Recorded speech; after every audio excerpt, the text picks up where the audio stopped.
My family called me broke and desperate at my nephew's graduation party, saying I was a financial disaster who couldn't even afford a decent apartment. They didn't know that while they were discussing my supposed poverty, I was quietly building an investment portfolio worth $200 million. When my sister walked into First National Bank 3 weeks later to apply for a business loan, and the bank president said, "Ms. Williams, I'd like you to meet the owner of this institution, your sister Catherine," her face went completely white. The broke failure they'd pitied was now the majority shareholder of a $2 billion banking empire, and her loan application was sitting on my desk. Before we jump back in, tell us where you're tuning in from, and if this story touches you, make sure you're subscribed. Because tomorrow, I've saved something extra special for you. I'd just driven 2 hours from my modest downtown apartment, wearing a simple black dress from Target that had cost me $30.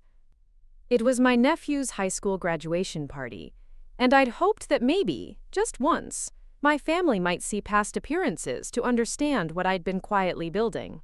But let me tell you how a family can destroy your confidence in a single evening, how they can make you question your life choices, only to discover that while they were measuring success by designer handbags and luxury cars, you were actually accumulating wealth beyond their comprehension. This is the story of how I went from being the family's financial embarrassment to owning the very institutions they worshipped, and how sometimes the people who understand money the least are the ones who spend it the most. The Williams family had built their reputation on 3 generations of flashy financial success. My grandfather had been a real estate developer who built shopping malls across the Midwest, living in mansions and driving Cadillacs. My father had continued the tradition as a successful insurance executive, maintaining the family's image of wealth through expensive homes, country club memberships, and luxury vacations. My older sister Victoria had followed perfectly in their footsteps. MBA from Northwestern, executive position at a Fortune 500 company, $1 million salary, and a lifestyle that screamed success to anyone watching. I was supposed to be next in line, the daughter who would maintain the Williams legacy of visible prosperity. Instead, I'd chosen what they saw as financial suicide. While Victoria was collecting executive bonuses and stock options, I was living in a 1-bedroom apartment and driving a 10-year-old Honda Civic. While she was shopping at Nordstrom and taking European vacations, I was clipping coupons and buying generic groceries. For 15 years, I'd been living below my means in ways that my family found embarrassing and incomprehensible, but tonight felt different. Tonight I was coming to the celebration with knowledge that would change everything. Just 72 hours earlier, I'd completed the acquisition that would make me the majority shareholder of First National Bank, a $2 billion institution that had been quietly struggling with management issues. My investment firm, operating under a corporate structure that kept my identity private, had been accumulating financial assets for over a decade, while my family assumed I was barely scraping by. The irony wasn't lost on me that Victoria, their golden child, was currently leveraging herself to the limit with mortgages, car loans, and credit card debt to maintain her executive lifestyle. But I hadn't come to gloat. I'd come hoping that maybe, finally, they'd understand that true wealth wasn't about appearances. The Riverside Country Club gleamed with the kind of understated elegance that required serious money to access. Through the ballroom windows, I could see the familiar crowd: corporate executives, investment bankers, and entrepreneurs who measured success by net worth rather than job titles. This was where I'd grown up feeling like a fraud, the daughter who preferred financial independence to financial display. My mother had made her disappointment clear from the beginning. "Catherine, you're so smart with money, but you live like a college student," she'd said during our last family dinner. "What's the point of being financially responsible if you can't enjoy the fruits of your labor? You're 35 years old and living like you're broke." My father had been more direct. "Sweetheart, money is meant to be spent. You're wasting your prime earning years living like a pauper when you could be building a lifestyle that reflects your intelligence." Victoria had been the most cutting. "Kat, you're financially dysfunctional," she'd said 6 months ago. "You make decent money but live like you're destitute. When are you going to start acting like a successful adult and invest in yourself?" But standing in that country club lobby, wearing my discount dress and carrying my practical purse, I knew something they didn't. I hadn't been living like I was broke. I'd been living like I understood the difference between building wealth and displaying wealth. Victoria intercepted me before I could reach the graduation celebration, her expression a mixture of pity and embarrassment. She looked stunning in her designer cocktail dress, dripping with jewelry that probably cost more than most people's cars. But her eyes held something that made my stomach drop, the look of someone preparing to deliver an intervention. "Catherine, we need to talk before you go in there," she said, steering me toward a quiet corner of the club lobby. "The family has been discussing your situation." My situation? I kept my voice steady, despite the warning bells going off in my head. "What situation would that be?" She pulled out her phone and showed me a photo from her recent vacation to Italy. Expensive restaurants, luxury hotels, designer shopping bags. "This is what financial success looks like, Kat. This is what you could have if you stopped living like you're broke and started making smart choices with your money." I stared at her, confused. "Victoria, I don't understand what you're getting at." "Look at yourself," she said, her voice growing louder. "You're 35 years old, driving a car that's older than some of our interns, living in some tiny apartment downtown, wearing clothes from discount stores. You make decent money in finance, but you live like you're desperate." My father appeared behind her, his face grave with concern. Robert Williams had always been a man who believed that wealth should be visible, that success meant luxury cars and expensive suits. Tonight, he looked at me like I was a problem that needed solving.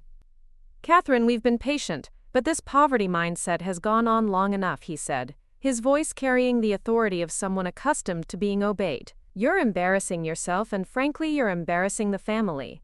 "Dad, I'm not living in poverty." "Aren't you?" My mother appeared, flanked by my aunts and uncles. Margaret Williams looked resplendent in her Chanel suit, every inch the successful executive's wife. "Catherine, honey, we love you, but we're worried.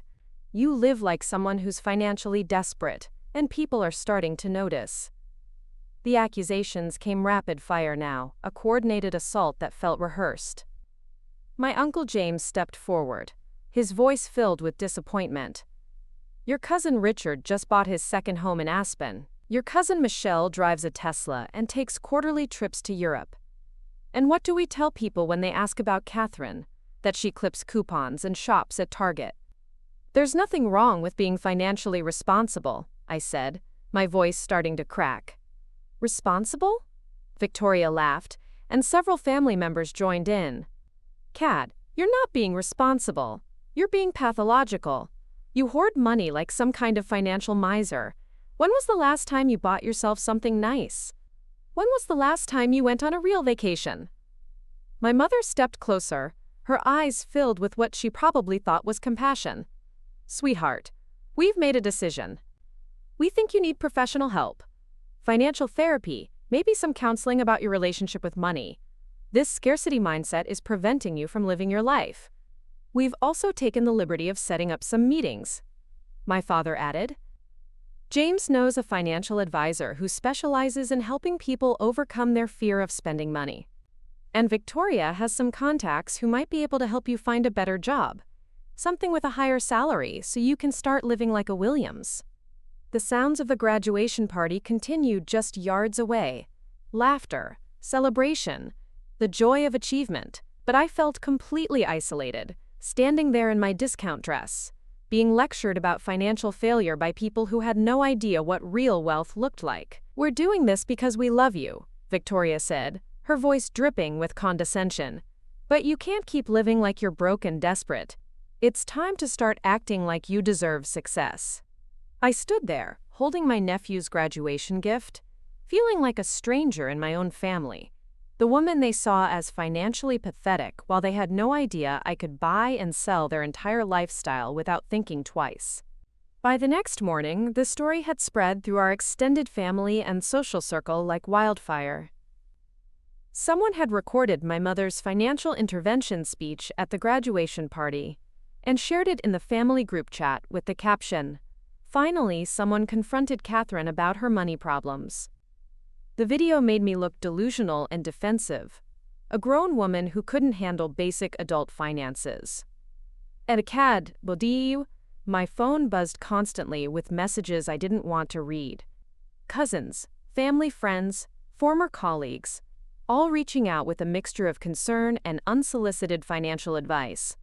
Saw the video from last night. Preparing and narrating this story took us a lot of time, so if you are enjoying it, subscribe to our channel. It means a lot to us. Now back to the story.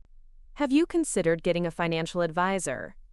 Maybe it's time to look into higher paying positions. There's no shame in asking for help with money management. Each notification felt like another confirmation that everyone saw me as financially incompetent. The professional embarrassment was even worse than the personal humiliation. Word spread through Chicago's financial community that Catherine Williams was having, quote, money troubles, despite working in finance. Former colleagues who had respected my analytical skills suddenly started offering me job opportunities at entry-level positions with better advancement potential. Michael Chen, a portfolio manager I'd known for years, called with obvious confusion. "Catherine, I heard through the grapevine that you might be looking for new opportunities. I thought you were doing well in investment research?" Before I could explain, he continued, "Look, if the finance thing isn't working out the way you hoped, that's totally understandable. The industry can be brutal. We have an opening for a junior analyst position. It's not glamorous, but it pays well and has good benefits." The message was clear. My family's narrative had convinced everyone that my career in finance was struggling, and I was barely surviving financially. Potential networking contacts started treating me differently at industry events. Instead of discussing investment strategies or market analysis, they offered me financial literacy resources and budgeting advice. One senior executive actually handed me a business card for a debt consolidation service, whispering, "Sometimes we all need help getting back on track financially." The cruelest blow came when my own building's management company started treating me like a financial risk. My landlord called to check in about my lease renewal, suggesting that if I was having money troubles, we could discuss payment plan options. "We've heard from some sources that you might be experiencing financial difficulties. We want to work with you before things get serious." Victoria's company issued a statement on their internal newsletter about supporting employees whose family members are struggling with financial hardship. While they didn't name me specifically, the timing made it clear they were referring to my supposed money problems. The article offered resources for employees dealing with, quote, family financial crises, and emphasized the company's employee assistance programs. Local financial publications that had previously featured my investment insights suddenly stopped returning my calls. Industry conferences where I'd been invited to speak on financial analysis began quietly withdrawing their invitations. My professional reputation was being destroyed by a narrative that had no connection to my actual financial situation. Chicago Business Journal, which had once quoted my market analysis, ran an article about financial professionals who struggle with personal money management. While they didn't mention names, the piece discussed how some finance workers could analyze markets brilliantly but couldn't manage their own basic expenses. I spent sleepless nights in my modest apartment, staring at my investment portfolios and bank statements, wondering how something so successful could be perceived as complete failure. My family had convinced an entire community that I was financially desperate, and no amount of evidence seemed capable of changing that perception. The woman who owned millions in assets was being treated like someone who couldn't afford groceries. The investor who could buy most of their homes outright was being offered financial literacy classes, and the person who had just acquired a majority stake in a major bank was being pitied as someone who didn't understand money. For weeks after the graduation party humiliation, I tried everything I could think of to correct my family's perception without revealing the full scope of my financial situation. I sent them copies of my investment research publications, hoping they might understand that my work involved analyzing billion-dollar portfolios. I forwarded articles from financial journals that featured my market analysis, thinking concrete evidence of my professional expertise might change their minds. Every effort was met with condescending concern or outright dismissal. My mother reviewed my published research with the attention of someone humoring a child. "Catherine, these articles are very impressive, and I'm sure writing about finance pays something. But sweetheart, you need to focus on earning money, not just studying it. Research is fine as a hobby, but you need real income to build a real life." I tried reaching out to financial colleagues who knew both my professional work and my family's social circle, hoping they might help bridge the gap between perception and reality. David Morrison, a wealth management advisor who had worked with several family friends, agreed to speak with my father about my career prospects. The conversation backfired spectacularly. David later told me that my father had listened politely, then responded, "David, I appreciate Catherine's intelligence, but you have to understand our concern. She lives like someone who's struggling financially. If she was as successful as she claims, wouldn't she be able to afford a decent apartment and a reliable car? We're worried she's living in denial about her financial situation." I decided to invite my family to tour my office at the investment firm, thinking that seeing me in a professional environment might help them understand that I wasn't struggling financially. Victoria agreed to visit, but only after I explained that the firm managed portfolios for high-net-worth individuals. She spent 30 minutes in my downtown office, meeting my colleagues and observing my work analyzing market trends and investment strategies. Afterward, her assessment was devastating. "Kat, this is obviously a respectable job, but you're essentially an analyst looking at other people's money all day. When are you going to start building your own wealth instead of just studying wealth management theory?" My most desperate attempt came when I tried to hint at my actual financial position without revealing specific details. I mentioned that my investment strategies had been personally profitable and that I was comfortable with my financial situation. I hoped they might ask follow-up questions that would allow me to share more information. Instead, their response was to become more concerned about my supposed delusions. "Catherine, it's wonderful that you feel positive about your finances," my mother said during a tense family dinner. "But feeling comfortable and being financially secure are two different things. We can see how you live, and it doesn't reflect someone who's truly successful with money." The professional community's reaction was equally frustrating. Industry colleagues who had previously sought my investment insights started offering me career counseling instead of business opportunities. "Catherine, if you're not happy with your current compensation, maybe it's time to look at corporate finance positions with better salary potential," one former mentor suggested. I began second-guessing every financial decision I'd made over the past 15 years. Late nights in my modest apartment, surrounded by investment statements and bank documents, I wondered if my family was right about my lifestyle choices. Maybe living below my means was actually a form of financial dysfunction. Maybe I should be displaying my wealth more obviously.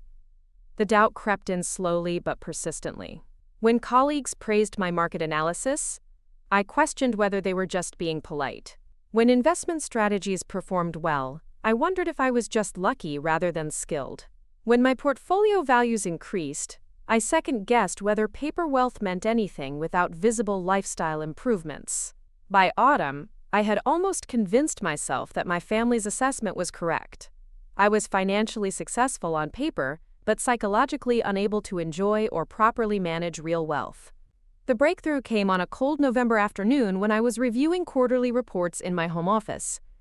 There was a knock at my apartment door, and I opened it to find a young woman I didn't immediately recognize, holding a bouquet of flowers and looking nervous but determined. "Ms. Williams, I'm Sarah Martinez. I don't know if you remember me, but you changed my family's entire financial future, and I needed to thank you in person." I invited her in, curious about what had brought her to my modest apartment. She looked around at my simple furniture and basic decor with an expression of surprise, as if she'd expected something very different. "Please, sit down and tell me how I can help you." 3 years ago, my family was about to lose our house, she began, her voice growing stronger as she spoke. My father had been laid off, my mother was working 2 jobs just to cover basic expenses, and we were behind on our mortgage payments. The bank was starting foreclosure proceedings. I listened, trying to place her story among the hundreds of investment decisions I'd analyzed over the years. "You probably don't remember because you handle so many cases, but you were the analyst who recommended our neighborhood for the Community Investment Recovery Program. Your report identified our area as having strong fundamentals despite temporary economic challenges." The memory started coming back. I'd spent weeks analyzing distressed residential markets, identifying communities where strategic investment could prevent widespread foreclosures while generating sustainable returns for investors. Your analysis convinced the investment group to purchase our block's mortgages and restructure them instead of foreclosing. Because of your recommendation, my family got to keep our house with payments we could actually afford. She opened her purse and pulled out a thick folder. Ms. Williams, I need you to understand what your decision meant. Not just for my family, but for our entire community. The folder contained photographs, newspaper clippings, and documents that told an incredible story. The Community Investment Recovery Program had evolved into a model for responsible neighborhood revitalization. My initial analysis had led to $50 million in strategic investments that had saved over 300 homes from foreclosure and created sustainable homeownership opportunities for working families. Because you saw value where others saw only risk, my father was able to start his own construction business working on neighborhood improvements. My mother went back to school and became a nurse. My younger brother just got accepted to college with a scholarship. She pulled out more documents, academic studies, policy papers, and government reports. Your investment framework is being used by housing authorities in 12 states now. They call it the Williams Model for Community-Based Financial Recovery. I stared at the materials, stunned by the scope of impact I hadn't fully understood. Sarah, I had no idea the program had expanded like this. That's not all, she continued, her eyes bright with emotion. I just graduated from business school, and I wrote my thesis on ethical investment strategies. Your approach to finding hidden value in distressed assets while protecting community stability is being taught as a case study at Northwestern, University of Chicago, and Wharton. She reached into her folder one more time and pulled out a business magazine. This month's Chicago Business featured the Williams Model as one of the, quote, top 10 investment innovations of the decade. They interviewed dozens of families whose lives were changed by your analysis. The weight of her words hit me like lightning. For months, my family had convinced me that my careful approach to money and conservative lifestyle meant I wasn't creating real impact. But here was proof that my investment decisions had protected hundreds of families and influenced how institutions approached community development across the country. Ms. Williams, you didn't just analyze investments, you saved neighborhoods. You didn't just manage money. You created a framework for ethical wealth building that's protecting vulnerable communities while generating sustainable returns. Sitting in my simple apartment, looking at evidence of impact I'd never fully grasped, something fundamental shifted inside me. My family's narrative crumbled completely in that moment. Sarah's visit ignited something that had been dormant for months. That evening, I sat at my kitchen table with financial documents spread across every surface, mapping out not just my investment returns, but the real-world impact of every decision I'd made over the past 15 years. For the first time since the graduation party, I wasn't focusing on my family's perception of failure. I was documenting my actual financial influence, the true scope of wealth I'd built, and the economic change I'd created. I started reaching out to former colleagues, portfolio managers, and institutional investors who had implemented strategies I'd developed. The conversations were eye-opening. Jennifer Walsh from Midwest Capital Management told me that my distressed asset analysis methodology had become the foundation for their $2 billion community development fund. Catherine, your approach to identifying undervalued properties in transitional neighborhoods has generated over 300% returns while preventing displacement. We've licensed your evaluation framework to investment firms across the country. The Chicago Housing Authority sent me a detailed impact report showing how my investment recommendations had influenced municipal policy. My analysis of affordable housing markets had helped the city secure $75 million in federal funding for sustainable community development. The data showed that neighborhoods where my investment strategies had been implemented had seen 40% increases in property values while maintaining affordability for existing residents. But the most powerful validation came from an unexpected source. Dr. Michael Rodriguez from Northwestern's Kellogg School of Management called to ask if I would guest lecture in their graduate finance program. Catherine, we've been teaching your investment philosophy as a case study in ethical wealth building. Your ability to generate substantial returns while creating positive social impact has become the gold standard for responsible investing. As I compiled this evidence, a clearer picture emerged. My family had interpreted my modest lifestyle as financial struggle. But the reality was that I'd been reinvesting profits into increasingly sophisticated investment vehicles that were generating exponential returns. My simple apartment wasn't evidence of poverty. It was proof that I understood the difference between spending money and building wealth. I began organizing documents that revealed the true scope of my financial position. Bank statements showing investment accounts worth tens of millions of dollars. Corporate filings listing me as a principal investor in multiple real estate developments across the Midwest. Partnership agreements with investment funds that managed over $500 million in assets. Tax documents revealing annual investment income that exceeded most people's lifetime earnings. More importantly, I discovered that my influence extended far beyond personal wealth accumulation. The Brookings Institution had published a policy paper analyzing my investment approach as a model for addressing income inequality through strategic community development. Harvard Business School had created a case study examining how my methodology balanced profit maximization with social responsibility. I found correspondence from federal agencies requesting my input on investment regulations. The Department of Housing and Urban Development had consulted me on guidelines for community development investments. The Federal Reserve had cited my research in reports on regional economic stability. My analysis wasn't just creating personal wealth, it was informing national policy on financial inclusion and community development. But the most significant discovery came when I reviewed my corporate holdings through my private investment company. Over the past decade, I'd been quietly acquiring ownership stakes in dozens of businesses, real estate developments, and financial institutions. My portfolio included partial ownership of 3 community banks, controlling interest in multiple commercial properties, and significant positions in publicly traded companies. The numbers were staggering. My total net worth exceeded $200 million, spread across investments that were generating both substantial returns and positive community impact. I wasn't just wealthy. I was one of the most successful individual investors in the Chicago metropolitan area. The evidence was overwhelming. While my family had been measuring success through luxury purchases and lifestyle display, I'd been building real wealth that created economic opportunities for thousands of people. The financially struggling woman they pitied was actually controlling more assets than all of their corporate salaries combined would generate in multiple lifetimes. The breakthrough I'd been searching for came from the most unexpected place: my late grandmother's safety deposit box. Grandma Rose, my mother's mother, had passed away just 6 weeks after my nephew's graduation party.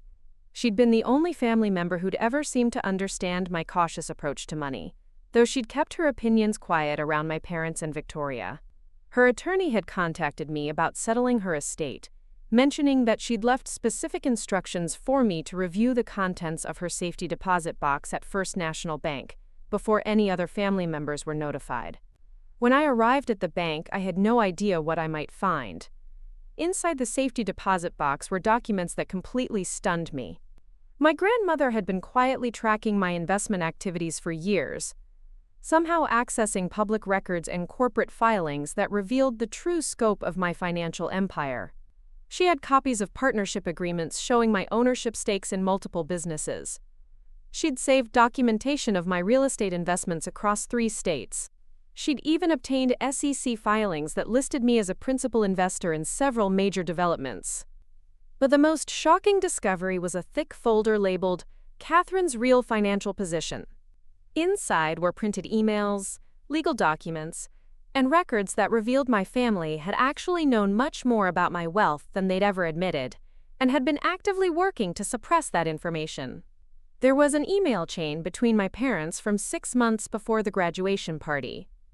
Rose keeps bringing up articles about Catherine's investment work and showing us property records with her name on them. She's convinced Catherine is much more successful than we realize. We need to be careful about how we discuss her situation. If she's actually wealthy, it makes Victoria's debt-financed lifestyle look irresponsible by comparison. Another email, this one from Victoria to my mother, was even more revealing. "Mom, I did some research after David asked about Catherine's finances. Her name appears on multiple corporate filings as a principal investor. I think she might actually be wealthy, but she's hiding it from us. Should I confront her about why she's pretending to be financially struggling?" But the most devastating find was a letter my father had written to my grandmother but apparently never sent. "Rose, I know you think Catherine is building something significant with her investments, but we're concerned about encouraging unrealistic expectations. Her modest lifestyle suggests she's not as successful as you believe. We think it's better to help her face reality about her financial limitations before she gets in over her head." My grandmother had also uncovered something I'd never known. My family had been actively discouraging financial institutions from working with me. Through her connections at various banks, she'd learned that my parents had been telling people I was financially unstable and prone to risky investment decisions that could endanger client assets. At the bottom of the box was a letter from my grandmother, written in her careful handwriting just days before she died. My dearest Catherine, if you're reading this, then they've convinced you that your success isn't real. But I've been watching your investments with the same attention I used to give my own portfolio management career. You're not living modestly because you're broke. You're living modestly because you understand wealth. Your family measures money by what they spend, but you measure it by what you build. They see poverty where I see discipline. They see failure where I see the most sophisticated investment strategy I've encountered in 40 years of financial work. The bank acquisition is almost complete. I've seen the corporate filings. When it happens, don't let them claim they always knew. Make them face the truth about what they refuse to see. You're not just wealthy, Catherine. You're wise. And sometimes the people who understand money the least are the ones who spend it the most obviously. I sat in that sterile bank vault, surrounded by evidence of my grandmother's quiet investigation, and finally understood the full scope of what my family had been doing to me. Armed with my grandmother's evidence, I began digging deeper into my family's systematic campaign to suppress knowledge of my financial success. What I discovered was more calculated and deliberate than I could have imagined. They hadn't just been worried about my lifestyle choices. They'd been actively working to maintain a narrative of my financial failure because my actual success threatened their worldview about money and status. I reached out to financial professionals and family friends, asking careful questions about what they'd heard regarding my investment activities. The responses revealed a disturbing pattern. David Chen from Illinois Trust and Savings admitted he'd always wondered why my family never mentioned my portfolio performance when discussing investments. Catherine, your returns have been consistently mentioned in industry reports for years. I assumed your family would be proud of your success, but they always seemed uncomfortable when your name came up in professional discussions. The pattern became clear. My family had been systematically avoiding any conversations that might reveal my actual financial position, while simultaneously promoting the narrative that I needed financial guidance and career intervention. I contacted financial publications that had featured my investment analysis, asking if my family had ever been approached for comment about my work. Patricia Morrison from Midwest Investment Quarterly revealed something shocking. Catherine, your mother was contacted last year when we were preparing a feature on successful women in finance.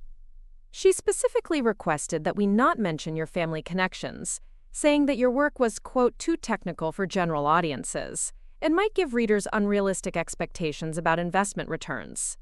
But the smoking gun came when I obtained corporate communications through a former colleague who had access to internal compliance records.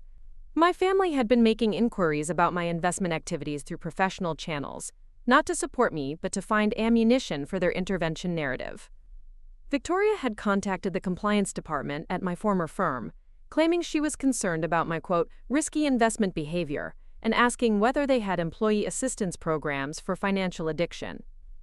She described my investment strategy as compulsive asset accumulation and suggested I might need professional help to develop a, quote, healthier relationship with money. More shocking still was the discovery that my father had been quietly discouraging business associates from investing in funds where I had advisory roles. Through a contact at Chicago Capital Management, I learned that my father had been telling potential investors that I was brilliant at analysis but personally struggling with money management, effectively undermining my professional credibility to protect his narrative. The most devastating revelation came from an unlikely source, Victoria's own financial records, which I accessed through a mutual business contact. Despite her executive salary and luxury lifestyle, Victoria was leveraged to dangerous levels, over $800,000 in debt across mortgages, car loans, and credit cards.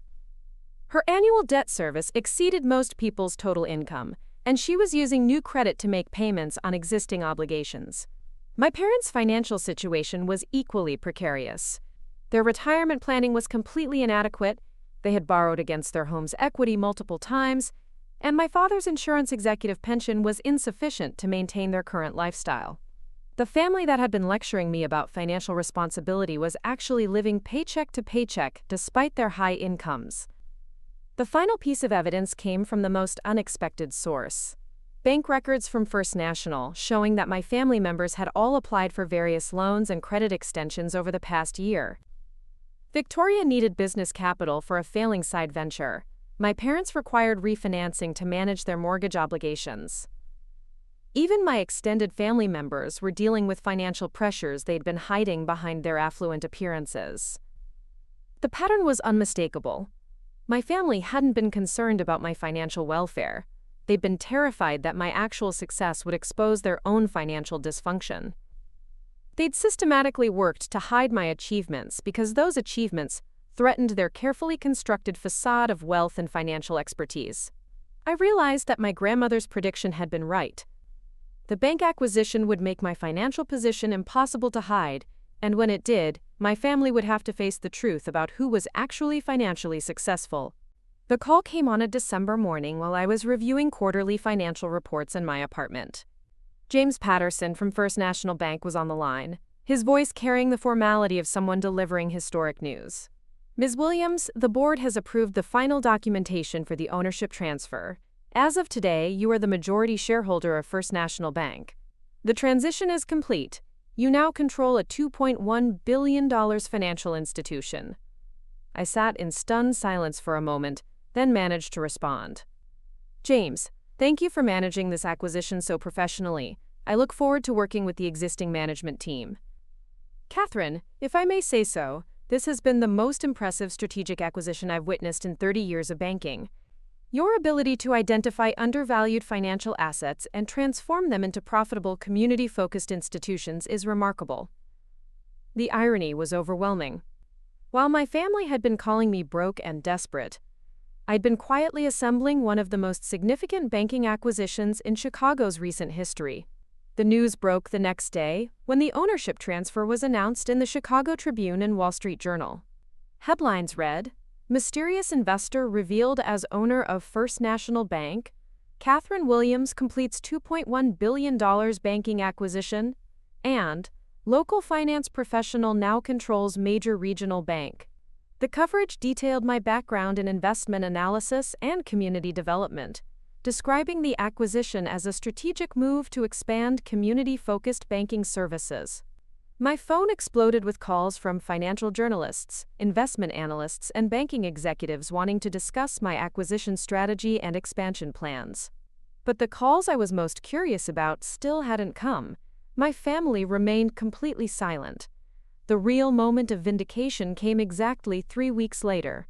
I was in my new office at First National Bank, reviewing loan applications and community development proposals, when my assistant knocked with an unusual expression. "Ms. Williams, there's someone here requesting an urgent meeting about a business loan application. It's Victoria Williams. She says she's your sister." Victoria entered my executive office looking nothing like the confident professional who had humiliated me at the graduation party. She was pale, nervous, and carrying a thick loan application folder that she clutched like a lifeline. Behind her in the lobby, I could see my mother waiting anxiously. "Catherine, we need to talk," she began, her voice lacking all the authority it had carried 9 months earlier.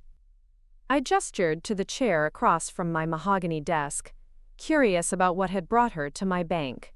The irony of the situation wasn't lost on me. The woman who had called me financially desperate was now sitting in my office as the owner of a $2 billion institution. "Victoria, what can First National Bank do for you today?" She opened her folder with shaking hands and pulled out loan documents. "Catherine, I need to apply for a business loan. My startup is failing, and I need capital to avoid bankruptcy. I've been turned down by 3 other banks, and I heard that First National might be more flexible with local business applications." She paused, struggling with what came next. "I also need to refinance my house and consolidate some credit card debt. My financial advisor says First National has the best rates for debt restructuring." Bank President James Patterson appeared at my office door, having been alerted to the unusual family situation. "Ms. Williams, I believe there's been some confusion. Ms. Victoria Williams, I'd like you to meet the owner of this institution. Your sister Catherine. Victoria's face went completely white as the full impact of Patterson's words hit her. Owner? Catherine, what is he talking about? Victoria, I said calmly, I am the majority shareholder of First National Bank. The woman you called broke and desperate now controls the institution you're asking for financial help. For the first time in my life, Victoria had no response. The sister who had lectured me about financial responsibility was now begging for loans from the bank I owned. 2 years later, I stood before the Chicago Economic Development Council, delivering the keynote address on community-centered banking, building wealth while strengthening neighborhoods. As the owner of First National Bank and 3 additional community banks across the Midwest, I was sharing strategies that had transformed struggling financial institutions into profitable engines of local economic development. This same investment philosophy my family had dismissed as financial dysfunction was now being studied by banking regulators and implemented by institutions nationwide. The transformation hadn't just been professional, it had been profoundly personal. The woman who had once questioned her financial judgment was gone, replaced by someone who understood that true wealth isn't measured by luxury purchases, but by the ability to create sustainable prosperity for entire communities while building generational financial security. My banking empire had grown beyond what even I had initially envisioned. First National Bank's innovative community lending programs had sparked a movement across the Midwest, with other institutions adopting our model of profitable community development. Our mortgage assistance programs had helped over 2,000 families achieve homeownership. Our small business lending initiative had created more than 5,000 jobs. Our financial literacy programs had reached 15,000 individuals, teaching everything from basic budgeting to sophisticated investment strategies. The numbers were staggering. Our 4-bank network now controlled $8.2 billion in assets, employed over 800 people, and had generated $450 million in community development investments. We'd been recognized by the Federal Reserve as a model for community banking excellence, and had been featured in Harvard Business Review as an example of stakeholder capitalism done right. My family had eventually reached out, of course. It started with formal apologies after the bank acquisition became public knowledge, then awkward invitations to family gatherings where they could now proudly introduce me as Catherine, who owns several banks. They wanted to reconcile, to celebrate this incredible success together, and perhaps benefit from my newfound financial prominence. I met with them once, in the boardroom of First National Bank's headquarters. They came prepared with elaborate explanations and revisionist history. My mother talked about how she'd always believed in my conservative financial approach. My father mentioned how proud he'd been of my disciplined investment strategy. Victoria claimed she'd always known I was building something significant, but had been protecting me from premature pressure that might have interfered with my long-term planning. I listened politely, then shared something they didn't expect. I'd established the Rose Williams Foundation for Financial Literacy, named after my grandmother. The foundation provided banking services and financial education to underserved communities, funded micro-enterprise development programs, and created pathways to homeownership for families who had been excluded from traditional banking systems. We'd already disbursed $25 million in grants and had partnered with 12 community colleges to provide free financial education courses. This is my real mission now, I told them, not just accumulating personal wealth, but proving that financial institutions can be profitable while serving community needs. Grandma Rose understood that money is a tool for creating opportunity, not just displaying status. I didn't cut them off completely, but I didn't pretend that their sudden respect meant anything either. They'd revealed their true values when they thought I was powerless, and that knowledge had freed me from needing their validation or approval. The sweetest vindication came from an unexpected source. Victoria, after successfully restructuring her debts through my bank, had joined our financial literacy program and was learning to live within her means for the first time in her adult life. She'd sold her expensive car, downsized her apartment, and was actually building savings for the first time. Catherine, she told me during a family dinner, I realize now that I never understood the difference between earning money and building wealth. You were creating financial security while I was just creating the appearance of success. Even more meaningful was my parents' gradual recognition of what I'd accomplished. My father, who had once lectured me about financial responsibility, was now asking for my advice on retirement planning. My mother, who had worried about my poverty mindset, was volunteering at our financial literacy workshops and seeing firsthand how my conservative approach to money was transforming entire families' economic futures. My office walls now displayed photos from banking conferences around the world, awards from community development organizations, and thank you letters from families who had achieved homeownership through our innovative lending programs. But the centerpiece was still my grandmother's letter, framed next to a photo of us together when I was 8 years old, both of us holding savings bonds she'd bought to teach me about compound interest. First National Bank had become more than a financial institution. It was proof that banking could be both profitable and purposeful, generating solid returns for shareholders while creating economic opportunities for working families. Every morning I walked through our main branch watching customers who had been rejected by other banks access fair lending, affordable banking services, and financial education that would change their families' trajectories. The woman who had been called broke and desperate at her nephew's graduation party had become someone who now controlled over $8 billion in banking assets across 4 states. And the best part? I'd done it by staying true to my values and refusing to confuse wealth accumulation with wealth display. My name is Catherine Williams, and I am exactly who I was always meant to be. Someone who understands that real power comes not from spending money, but from building systems that create lasting financial opportunity for entire communities. Up next, you've got 2 more standout stories right on your screen. If this one hit the mark, you won't want to pass these up. Just click and check them out. And don't forget to subscribe and turn on the notification bell so you don't miss any upload from us.